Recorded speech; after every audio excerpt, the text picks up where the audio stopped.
John Edwards for Griffin's TV alongside Nate Stein and Mike Liebreich from the Vianney Lacrosse program. And gentlemen, both of you, thank you so much for a few minutes of your time. And how have you guys been handling this pandemic and the fact that we've had this stay-at-home order?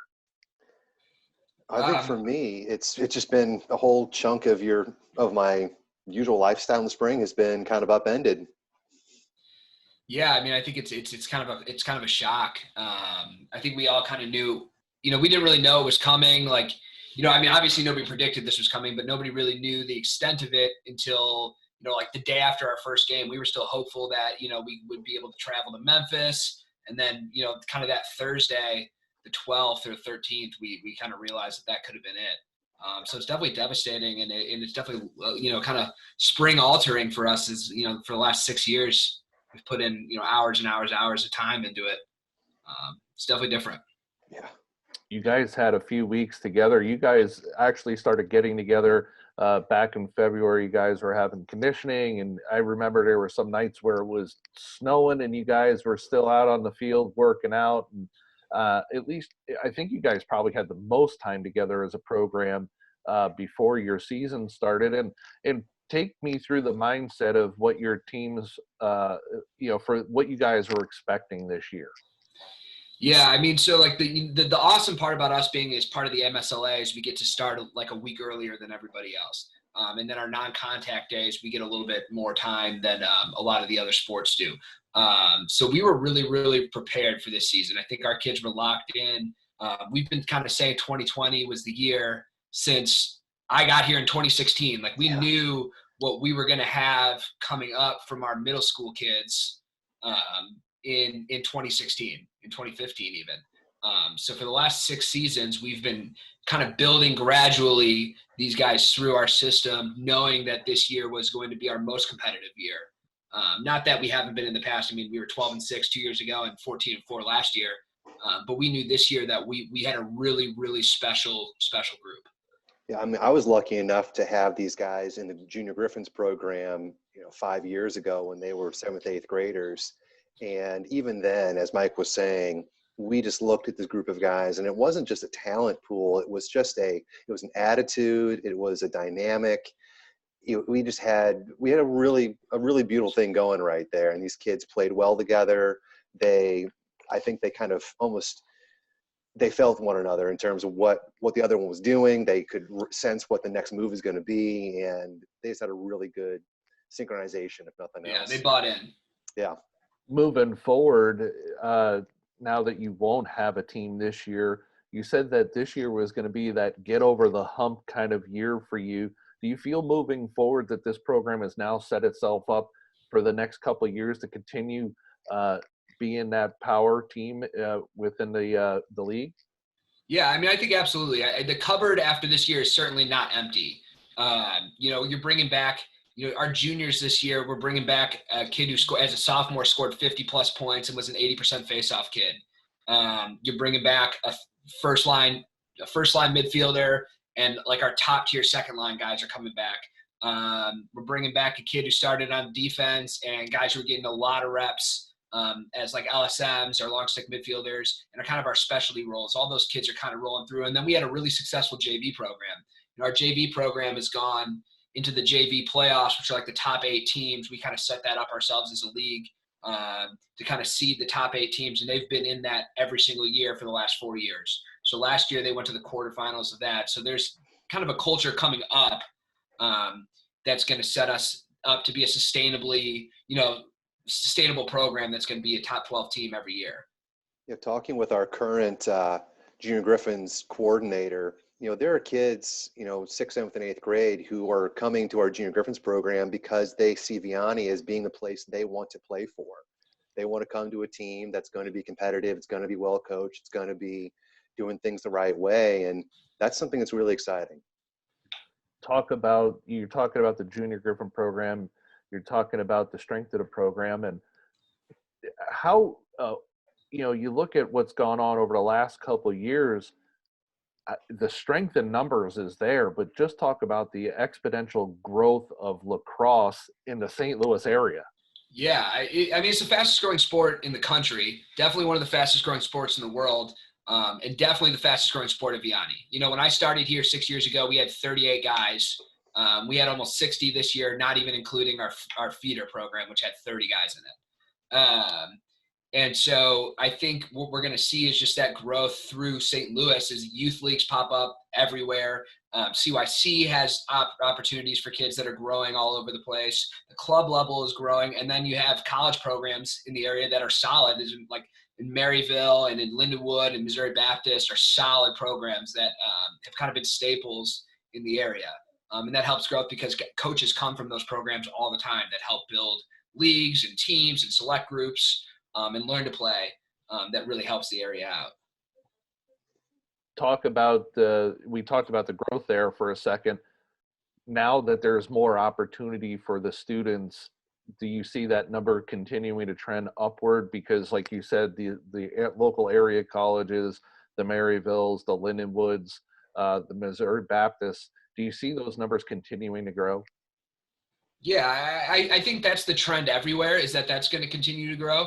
I think people see lacrosse, you have a helmet sport that's not full collision. I think there's advantages to that that people see. But I also think it feeds off so many other sports. Like it translates perfectly to football. It translates perfectly to basketball. It translates perfectly to soccer. So you can take those two sport athletes and you can kind of cultivate them into however you want for lacrosse. So I think it's really beneficial because it's going to benefit a whole bunch of other sports, and a whole bunch of other sports are going to benefit lacrosse. So it kind of is this mutual kind of that game that kind of fits right in the middle of all these other sports. So you're going to see growth out of that. Absolutely.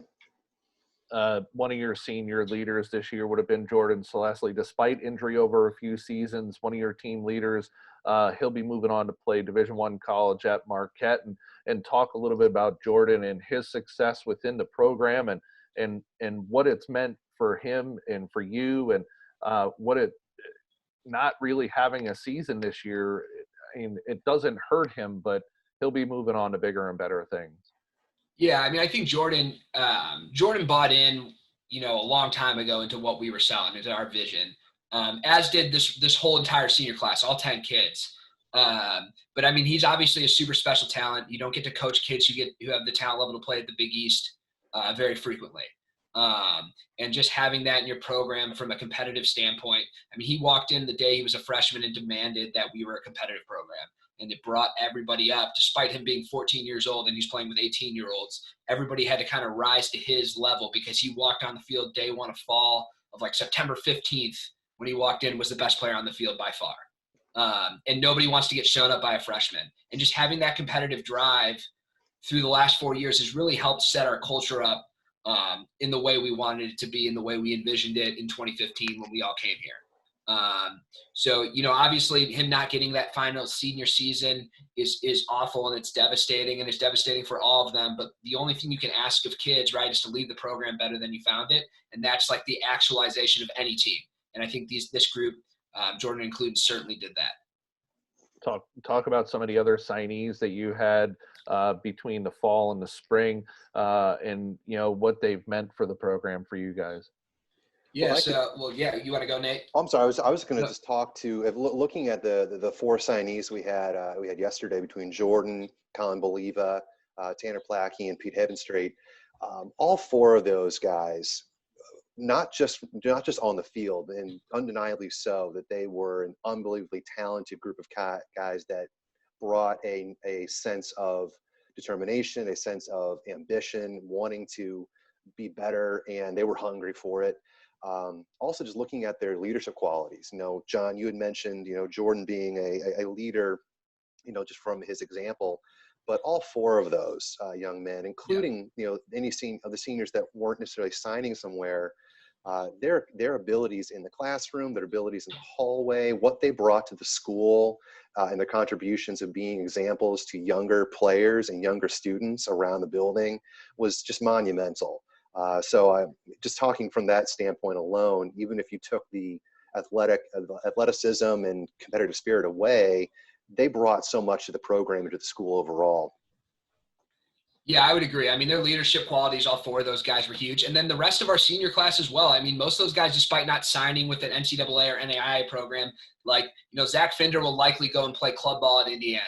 And Jack Raheny will likely go play club ball at Mizzou, as will Nick Wepner. And I would hope that all those guys go and play club, as that's an option at those bigger schools for them.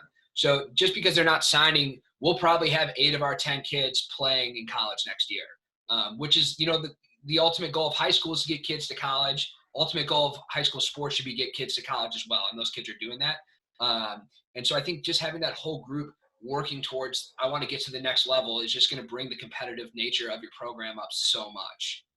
What's it mean to you guys as part of the program on a day-to-day basis to see these kids are signing and continuing their education and continuing to play ball once they get into college? Yeah, I mean, that's huge. Like we always tell the kids when they walk in the door, right? The goal is to go play in college. I mean, we can sit and tell you that we're going to win 16 games this year, right? Ultimate goal, state championship. But every day you're working is to get to college in some way, shape, or form, right? You go to school, your job is to get to college. You go to lacrosse practice, your job is to get to college. And if you can play at that level where you're going to head to the next level, you're going to win more games than you're going to lose. So that's been our mindset, kind of the whole thing. I mean, even when we came down to hiring coaches, we've only over the last 6 years hired coaches that have played in college because we wanted to model what we wanted our kids to achieve.